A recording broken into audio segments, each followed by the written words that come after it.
The International Alliance of Theatrical Stage Employees came out last week expressing the unfair working conditions many employees face when on scene of TV and film production. Our industry reporter Walker Simmons is in studio to break down the possibilities for a IATSE strike. Well, Anastasia, let's not hope there's a strike underway, because worst case scenario, if IATSE decides to have a strike from working, this could delay the release dates for a lot of heavily anticipated films and TV shows. Now, this all started as more and more complaints came in from Hollywood production crews about their work environment.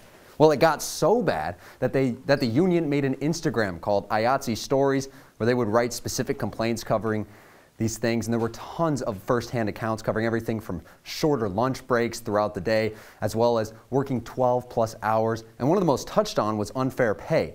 And since the group has been in negotiations with the Alliance of Motion Pictures and Television Producers, or AMPTP, who based on their negotiations so far has barely budged on a compromise for the production crew. However, both organizations are set to sit down again and talk later this week for further negotiations. Now here's the latest news on this story, which happened on Monday, when IATSE sent out a vote to all the union members on whether or not to authorize a strike. Now, this would open up the possibility of actually having a production crew strike in Hollywood and could postpone many films coming to theaters.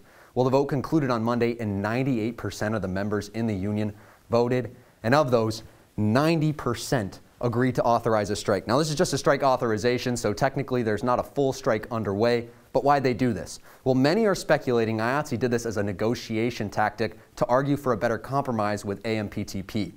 So where does this leave us now? Well, it's all up to the future of negotiations between IATSE and AMPT.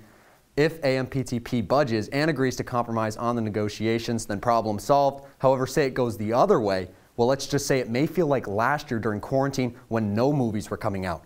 On the bright side, many New York senators, as well as actors and producers in the industry, have shown support for IATSE, and we'll keep you updated as this story progresses. For now, we'll have to see where these negotiations go. Guys?